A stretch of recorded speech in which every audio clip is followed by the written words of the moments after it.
Hey everyone, thanks for joining me once again. Got something that most of you have probably never seen, Master's End. This is my book. I'm doing we call it an outlaw comic book, a fan book. I'm doing my own comic series, my own fan series on the Masters of the Universe, and this is one of my own. I just got a wild idea. I just decided I wanted to show off this book. So this is book 4, actually. This is the 4th, and it's pretty thick, as you can see. I have right here,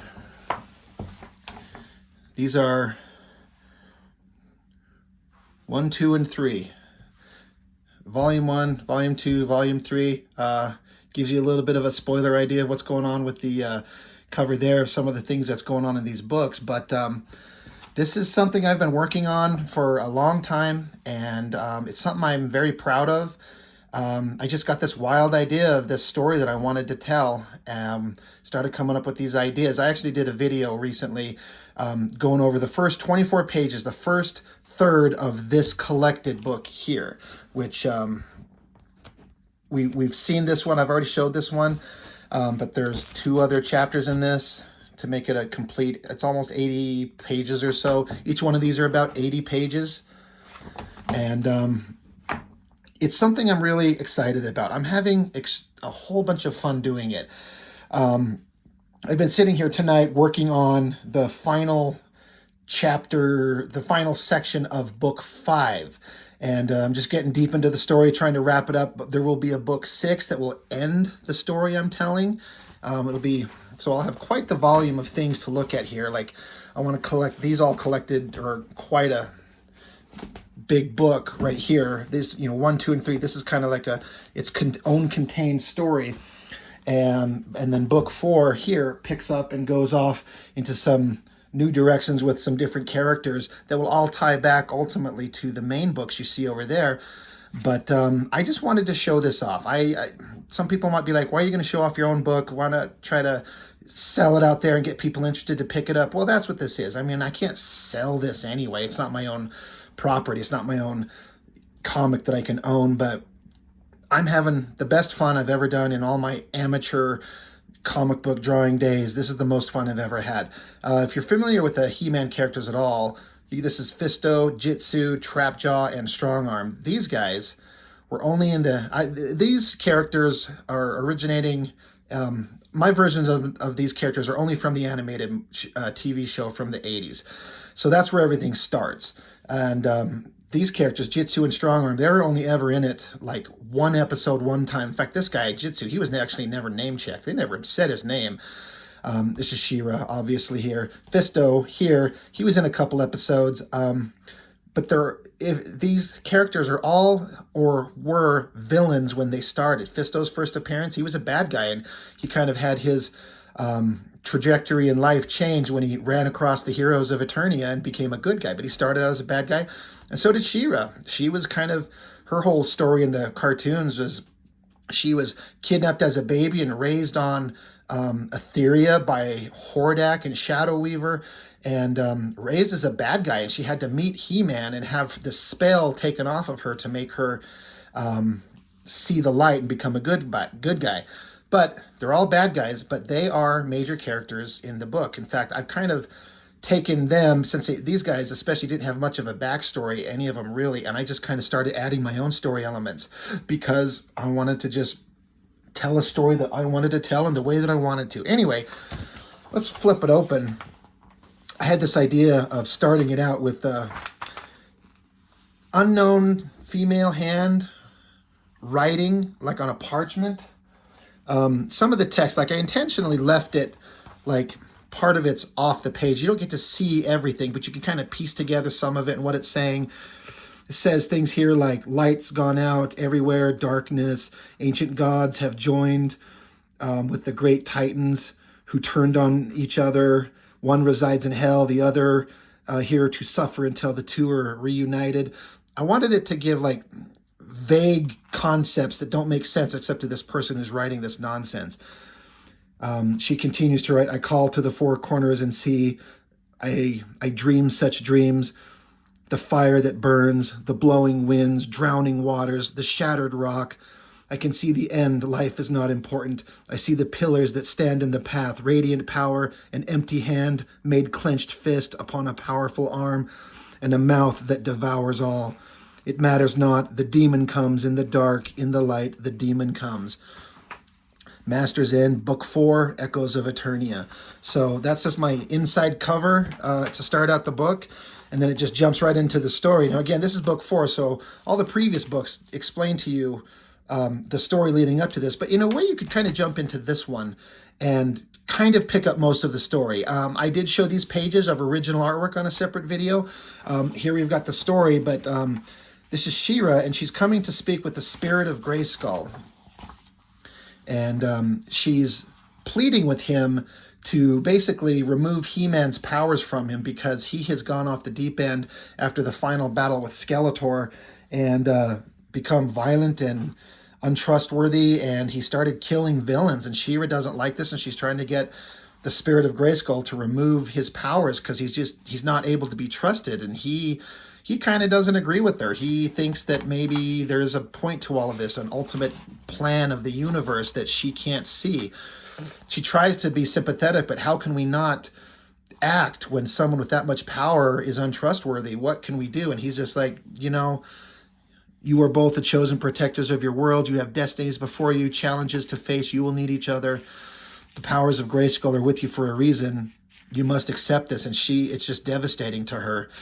So that's the opening, pre-credits scene, so to speak. And then we flip it open, getting into the story proper. Months later, hundreds of miles from Castle Grayskull. For anybody who's a fan of comics, you might, I've obviously kind of taken inspiration from Sin City on that. I can't deny that.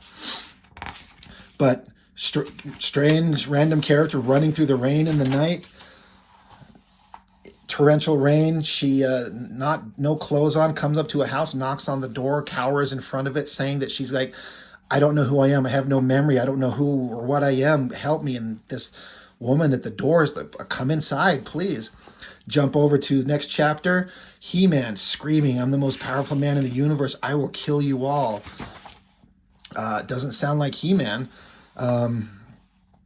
And he also looks very, he doesn't look different. He got scarred and very shredded up and burned in the previous books, but then he ended up healed at the end. But the question is he trustworthy anymore? And this scene, he's having this conversation with Teela. She's trying to ask where is the good man that he was, and he was saying here that he was a coward because he didn't stop the evil when he could have, and because he hesitated and tried to be a hero, the bad guys killed all kinds of people, all kinds of mayhem because he just didn't act. And she just doesn't believe him, and in a rage he just jumps at her, sword clashing down, and just violently murders her, screaming, no more, no more. Then an eruption of flame and fire, boom, and then Teela is standing there saying that she has the power of Grayskull and he has betrayed them. He's screaming for forgiveness. And she says, there's no forgiveness for what you've done. The fires of Grayskull are strong, Adam, and he's burning, he's screaming. He's like this burned version, and we see he wakes up from a nightmare screaming. Teela's there because they are together now in my story, which, resolved itself in the previous books. He's just saying he's got horrible nightmares. He dreams of fires and death and murder, and he's just falling apart. And she's like, well, we've got to work on healing. You've got to take your time to get better. He says he thought he was strong, but she's like, it's not about strength, it's about healing. And we just need time, because this is all, fallout from the terrible things that happened in the previous books. We jump into a new scene here, chapter 15, The Gauntlets. And again, if you're familiar with He-Man, this is Fisto, Trapjaw, you've got Jitsu here, and Strongarm in the background. The text is saying that Fisto's the leader, and they're basically hired muscle. stopping roving like pirate gangs from attacking a village. They take jobs as they can find them to do good in the world now. Fisto has started this team up in the aftermath of everything that happened with Skeletor and He-Man. These villains have kind of given up their villainous ways and they're trying to do something else in the world. So they fend off all these bad guys from the village, and the villagers are happy that they saved them. While they're having a conversation, Trapjaw gets a communication on his wrist communicator here. He says he's got to go. He's got something's come up. He's got to go. And they're like, okay, we'll catch up with you later. Do you need help? Trapjaw's like, no, I don't need help. I guess I should mention my version of Trapjaw. He's changed his mechanical arm. I've had him upgrade his tech, so it's like a robotic arm that can transform into the various things he need. A laser gun, a hook, a shield, any kind of technological thing. It's like a super advanced transforming arm. Kind of give him a little bit more interesting power set, but still stays true to the character. Trapjaw runs back to his own private compound, looks inside, and there's this bed, and this person, in shadow, Trapjaw stops and looks, and this person has died. And this is Triclops, which is kind of connected to the previous books. We thought he was dead, but here he is connected to all this. Trapjaw kind of sits kind of quietly thinking to himself. Fisto shows up and asks if he wants to talk. And this is where Trapjaw kind of gets into why he's doing what he's doing. Now, if for anybody who hasn't read the books, this is kind of started in the previous ones about what Trapjaw experienced with Skeletor and what He-Man did. He just basically decided to give up his evil ways, because when you got someone as powerful as He-Man that has decided to murder anybody that he wants, that's a bad guy, he's like, I can't stand to that. I'm just going to quit and go do something else with my life. He basically had taken Triclops, who was basically brain dead in the battle with Skeletor, and he was trying to use technologies and medicines to bring him out of it, to see if he could, but basically Trapjaw's body just gave out, or rather Triclops' body just gave out in the previous scene, and he just basically had a stroke and died. And he's just pissed that all this time and effort he put into it to fix the guy he didn't even like in the first place, and what the hell has become of him, he's thinking. I used to be one of the most feared warriors on this planet, now I'm trying to save lives of somebody I don't even like. And Fisto kind of explains to him why he thinks that maybe Trapjaw is doing what he's tried to do. He's trying to have a new lease on life and finding a way to do something positive, and Trapjaw himself doesn't even understand why. Fisto gives some words of encouragement. I'm trying to explain why Trapjaw will have such a big change of heart. I'm not saying he's a good guy, but he's not a mindless evil monster. He's just kind of decided to pursue technology and expand his abilities rather than be just a evil monster. So anyway, Fisto's saying, hey, we got to take off. If you're done, you can stay. I get it, but we're going to be heading off in the morning, and I hope that you're still with us. But if not, good luck with whatever you want to do.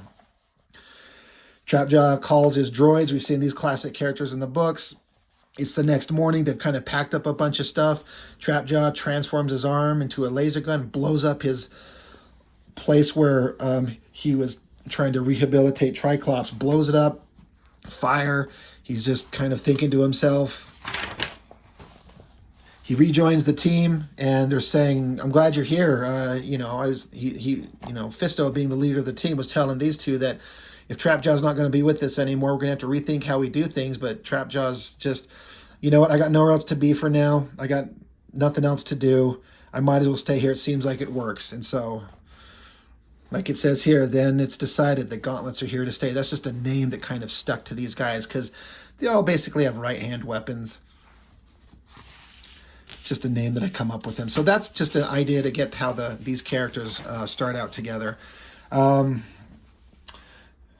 You go into a scene with He-Man and Teela. They're discussing what their future should hold, and He-Man's lost in thought on something, and she's asking him, well, what's on your mind? He's explaining that, if I'm going to stop the villains, I have to see it through. And she's like, well, yeah, but who's left? He explains that, there is someone else left, and I don't know if I should do this. It could end bad for all of us, but I have an idea of something we need to do. And she's like, well, I support you. And there's a communication here. And if you're a fan of 80s cartoons, you might recognize this face of who this is. This conversation back and forth. This is linking back to some scenes that happened in the first books. He-Man's asking these guys for help to go stop Horde Prime, the main ultimate villain that was master of Skeletor and Hordak in the cartoons.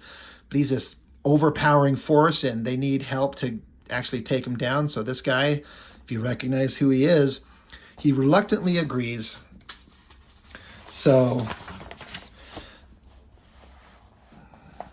some time has passed. A week later, a temporal vortex in space opens up, and out come Voltron, both versions from the animated series. This is who they were talking to.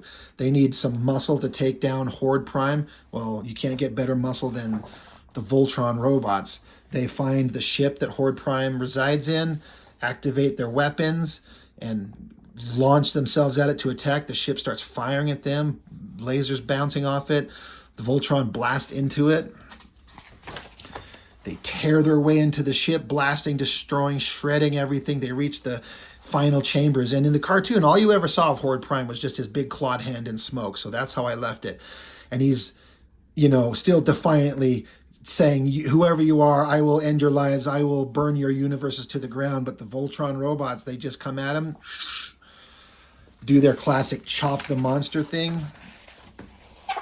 The ship floats in space, explodes, and the Voltron robots remain. And then He-Man and the same guy are having a conversation about how they were successful. They rid the universe of some of the most evil that's out there. And I don't know if this was a smart thing to do, but it's done. So that's the end of that chapter. This one we get into some character moments. This here, the story tells us this is the girl who at the beginning, who was running in the night. This is her, and this is the girl that found her. This is like a bar, a tavern that these characters all go to, and they're just sitting there having a conversation. And this girl that found the one, we call this girl Eve, the one who has no memory. And this girl who found her, she's just kind of talking to her, explaining who these guys were, kind of what their histories are, why everyone's kind of leery of them, kind of afraid of them. They used to be villains, but they're kind of good guys now. It's kind of hard to say. And then she kind of recants her the story of He-Man and Skeletor, because again, the character Eve here has no memory, so she has to be told everything. Gives us an opportunity to give like a basic recap of the story of how He-Man and Skeletor had their final battle. Lots of people died. He-Man was scarred forever. Skeletor died. The girl Eve, as she hears this story, she passes out. She drops to the floor. Hours later, she wakes up, and they're trying to figure out what's wrong with her. Why is she passing out? What's going on? Because this has happened to her several times.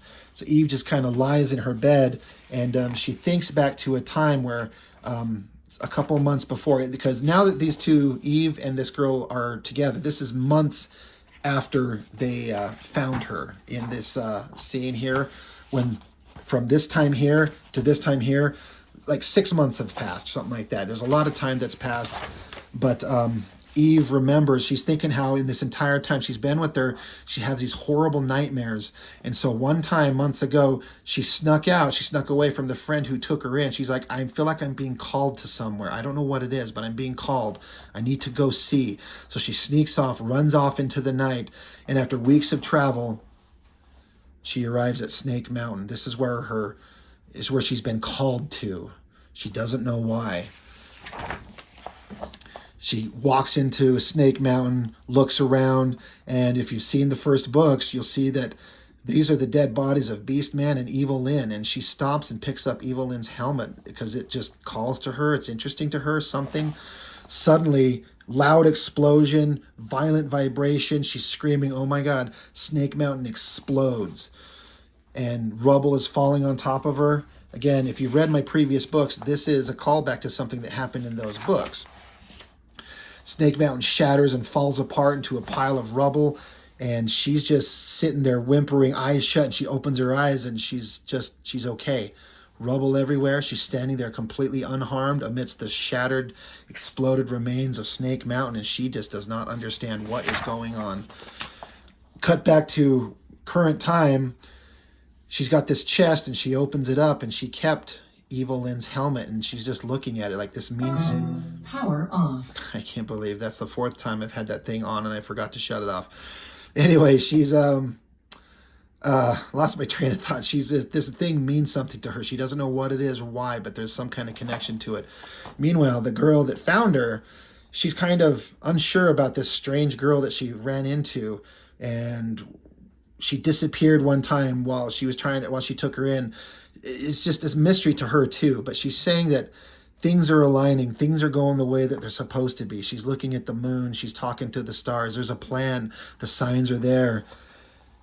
And then she flies off into the night saying, soon. End that chapter.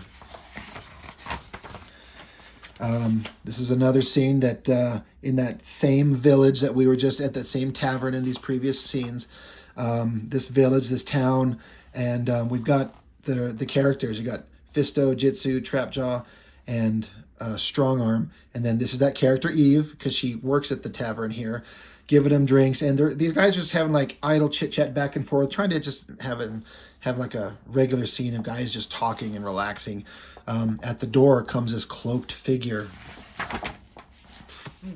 They don't, and Jitsu sees her coming up, and he's got his eye on it. None of the other guys see it for sure. This woman walks up. She asks if she can interrupt. Trapjaw kind of silently whispers to himself like he knows who this is. She asks if she could join them. Fisto's like, lady, this is a private gathering. I don't know who you are, but... So she removes her cloak, and this is Adora. This is She-Ra, which she was in the other book. She had a major role in it, but this is the first time we're seeing her outside of the first pages in the book. She's coming here to talk with these guys. She's got a conversation to have with Trapjaw because they interacted in the previous books. If any of the story is interesting to you, I have copies of them. Hit me up. I can get them to you. But they had a history and a story to talk about there. And so she sits down and kind of introduces herself. She knows Fisto and Trapjaw. She's never met Jitsu or Strong Arm. So they talk. They bring her a beer. She says how she's never had a beer before. She doesn't drink, but sure, she'll join in. And she says she actually kind of likes it. And yeah, it's pretty cool. So they have a drink. Trapjaw's kind of annoyed, like, okay, are you done? Are you going to say why you're here? What are you doing with us? So she just wants to stop in. She's checking in with them. There's conversations about what He-Man did and what all these villains, these former villains, think about He-Man now, because they were all enemies, but there is something going on. These villains are not... They don't trust He-Man. I mean, He-Man's a good guy, right? That's the thing. He's the greatest hero ever. But after He-Man went off the deep end, as you would see in my previous books, the whole 3 big books explain what happened to him. But he went on a rampage and started killing villains. And so these guys are like, yeah, we're just trying to stay away from him. With a guy with that kind of power that decides to take us out, like we're villains. He could come after us at any time. We're afraid of him. And she's trying to explain, like, look, I know he did some horrible things, but... And he's like, no, there's no but. Like, this is crazy. Like, none of us trust him. And she's like, guys, do you all agree? And they're like, yeah, actually, we do agree. So she's trying to reconcile her feelings with what her brother's done. She's not happy with it, but she's trying to say that if He-Man does come after them and they've done nothing wrong, they're trying to do right now, she's like, he's got to come through me. I'll stand in their way, in his way. He-Man will not get you. He's not coming for you. And if he does, I will stand in his way. So she makes a little passing crack about how all these guys have right-hand specific weapons except Jitsu. How does he fit into the group? And he kind of takes offense to this. So he gets up and tells her, come with me. I got to take you outside and show you something. And she's like, oh, I hope I didn't offend him. He's like, no, I don't think so. Let's go see. So Jitsu's standing, big boulder outside there, and he just demonstrates his power. He chops it in half. Boom. Barehanded chops a rock in half. She's like, okay, I get it. I understand now. Thank you. And he's like, exactly. Fisto and She-Ra, they sit here and they have a conversation. She kind of reveals that she's sad and kind of scared. Everything that happened with her brother, people have died. She doesn't have anyone that she trusts. And she's sad and she's scared. And so, Fisto's trying to be of comfort to her. She kind of inquires about this thing, like, how are you going to be taking former villains and how can you trust them? Are you not worried they're going to go off into their evil ways again? He said, it's always a possibility, but they've been doing what I've asked so far. So she's like, well, it's an amazing thing you're trying to do. She gives him a communicator. She's like, if you ever need help, if you ever need anything, use this. You can communicate with me. I will come help if you need. He's like this very generous of you. But then she reveals, she kind of keeps talking about how she doesn't trust anyone. So much has changed. She says that she says nothing feels right. I've got this feeling deep inside me for so long that something is coming, something bad, and it scares me. I'm terrified, and I don't even know why.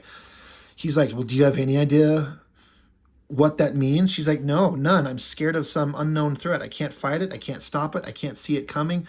I'm probably just crazy and losing my mind. And this little kind of scene here where he's like, look, I don't know if that's the case. You just have insight that the rest of us don't have. And she's like, well, what am I supposed to do about it? He says, I don't know. All you can do for sure is just be who you have always been. You are Shira, the most powerful woman in the universe, and you have people that care about you and always will stand with you. And he hugs her. He gives her comfort. I thought there was a little kind of an opportunity for a touching scene there. Then we move on to kind of the last chapter. It's showing various time frames where the gauntlets here, these villains are on jobs doing various things, but the character Strongarm is getting more and more violent with each encounter, and he's just cackling and loving it. And Trapjaw sees this. He's trying to tell Fisto, he's like, look, this guy, he's nuts. He's getting crazier. He's getting more wild and violent. He's going to cross a line, and you need to see it. And Fisto's like, no, I don't see it. Like, I choose to trust you guys. He's like, well, you got blinders on. You need to pay attention. So Fisto's like, all right. We'll pay more attention to it. If something comes up, let me know. And I give you authority to take action if you deem it necessary. Cut to some, days later, they're on another job, trying to do another protection job for a small village against these roving pirates. And Strongarm is just pummeling into these guys, wailing into them. And Trapjaw's telling him, you need to stop, calm it down. And Strongarm just loses it, just decks Trapjaw, and Trapjaw's like, that's what I've been waiting for, an excuse. Gives him a zap with his laser gun arm. Strongarm's like, that's the best you got, that's it. Trapjaw's, yeah, just keep pushing on me, and you'll see what'll happen. Strongarm just charges him. They're fighting, they're rumbling. Strongarm's gone off the deep end. Like, he's been quiet, but suddenly he's just like losing his mind and getting violent and attacking anybody. Jitsu shows up, not knowing what's going on. Trapjaw tries to warn him. Strongarm does his little extension arm, grabs him by the head, lifts him up and holds him here. And Strongarm saying, I can't do it anymore, Trapjaw. I can't pretend that I'm not absolutely disgusted by all of you. This lie that we live. Helping people, saving lives. I'd rather kill myself than go one more day looking at you all in the face. But I'll settle for killing you instead. And he's going to crush Jitsu's head. He's going to kill him right there. And he's kind of telling, Trapjaw here is, yeah, if you only had the balls to actually shoot me, you could stop this, but you can't. You won't. You're a coward. Fisto shows up on the scene. Decks Strongarm. He releases Jitsu. Strongarm smacks Fisto away. Jitsu is pissed as hell, so he unloads onto Strongarm here, which is, again, with his bare hands. And Strongarm's kind of cackling and laughing at him like, ha, try harder, try harder. Trapjaw's saying, I told you, goddammit, I told you, I knew it. And Fisto's like, this isn't the time, just be ready. You see here that Jitsu chops at Strongarm's arm and at his neck, and it damages him. This guy's got this body made of this impenetrable metal, and Jitsu's able to physically with his hands chop into it. Strongarm's like, impressive, you've hurt me, but it's not going to save you. They're separated for a minute, so Fisto here says to Trapjaw, fire, full blast. The most powerful blast he's got, boom, hits him. Strongarm's kind of dazed for a second, and Fisto steps up and just clocks someone, knocks him out. And he's saying, like, holy shit, that took everything that I had.